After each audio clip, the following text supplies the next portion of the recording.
Select your player.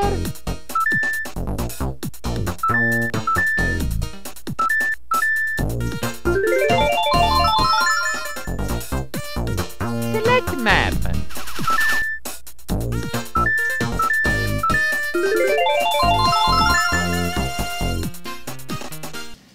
Le café qu'il est gratuit le matin.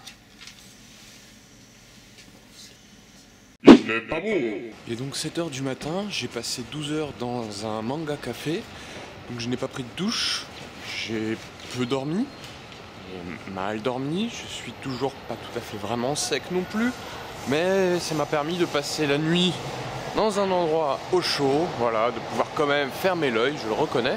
Et déjà, les Japonais commencent à nettoyer. Mais en fait, je pense qu'ils ne se sont jamais arrêtés.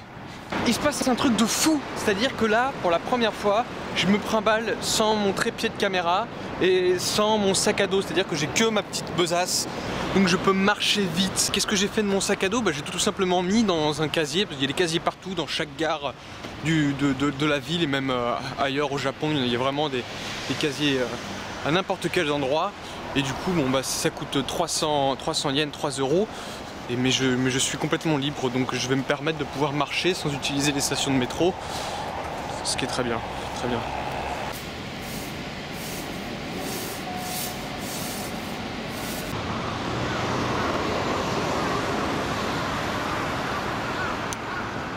Un bout du territoire du palais impérial.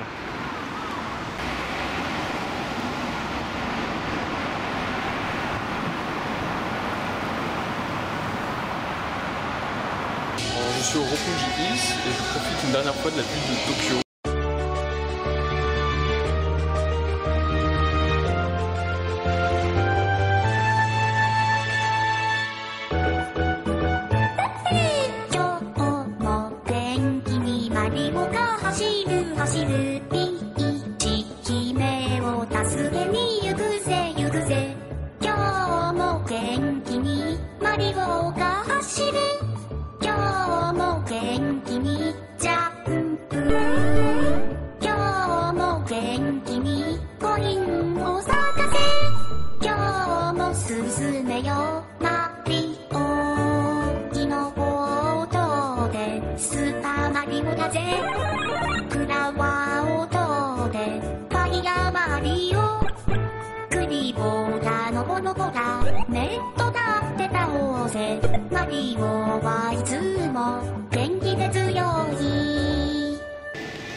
Finalement, pour terminer ma journée à Tokyo, je suis tombé sur Tokyo Midtown avec comme porche d'entrée une belle structure, on va dire, couvrante de Maximiliano Fuxas.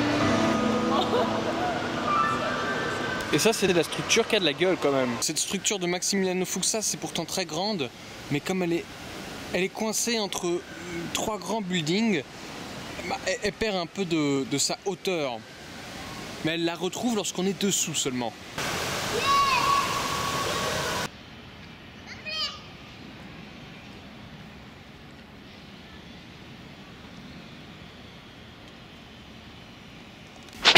Donc voilà la seule vue que je puisse faire à peu près de l'intérieur. Mais apparemment il y a une deuxième vitre parce que je me reflète dedans.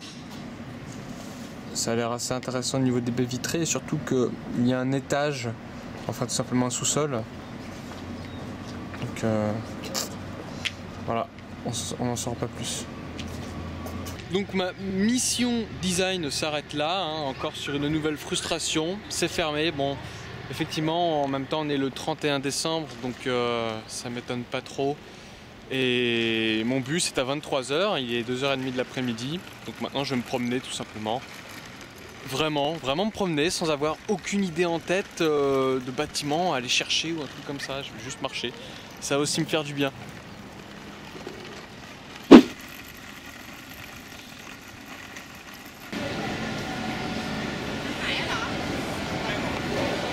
Je suis tout simplement en fait en train de marcher en attendant le bus, donc je me promène dans des rues très animées en attendant, il est à peu près 19 h pardon.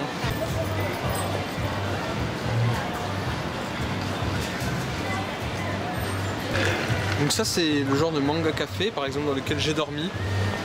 avec donc au choix des positions pour dormir ou pour regarder, enfin voilà, c'est juste un endroit quoi. Là je suis dans les quartiers chauds et un peu coquins de Shinjuku. Et ici on a donc les chambres que l'on peut louer. Donc, ce sont les Love Hotels hein, qui sont vraiment putain classe.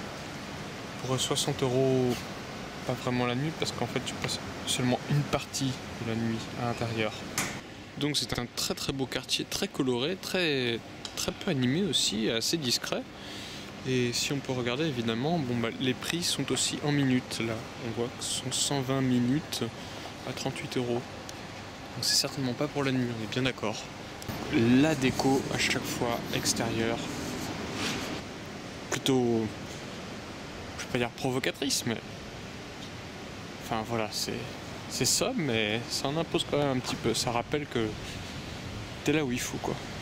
Et puis je me suis bien évidemment fait aborder par quelques personnes pour me dire massage sexy, donc bah, écoutez, pourquoi pas, mais on va dire que vu que c'est payant, ça m'intéresse pas vraiment quoi. C'est dommage, on va dire.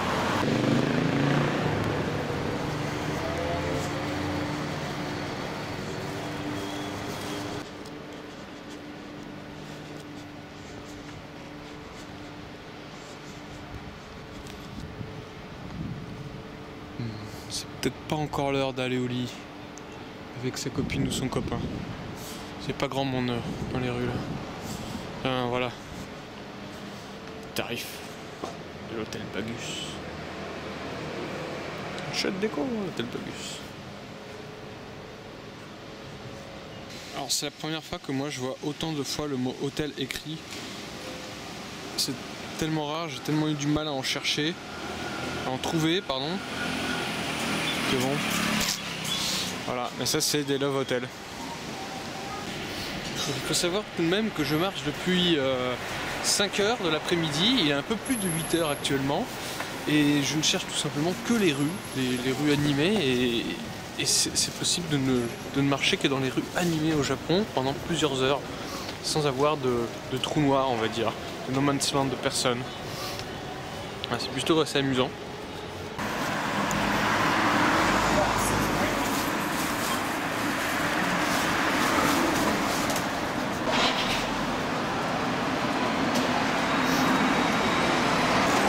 C'est quand même des prix qui défient toute concurrence par rapport à ce que moi j'ai payé, parce que c'était dans un quartier beaucoup plus fréquenté.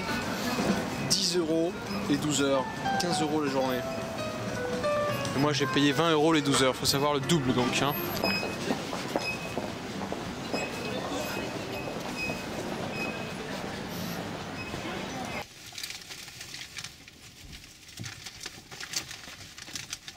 « 2013 souhaité depuis le bus me ramenant à Nagoya. Bonne année.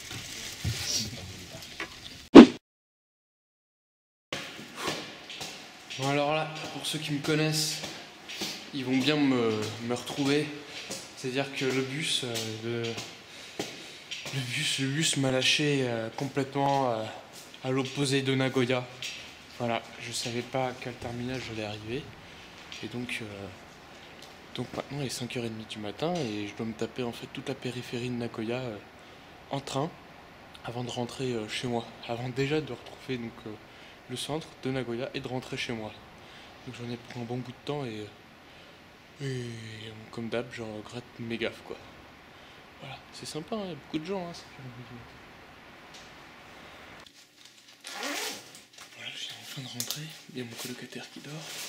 Et j'ai envie de résumer ce petit périple par j'ai faim, j'ai froid et en plus je pue.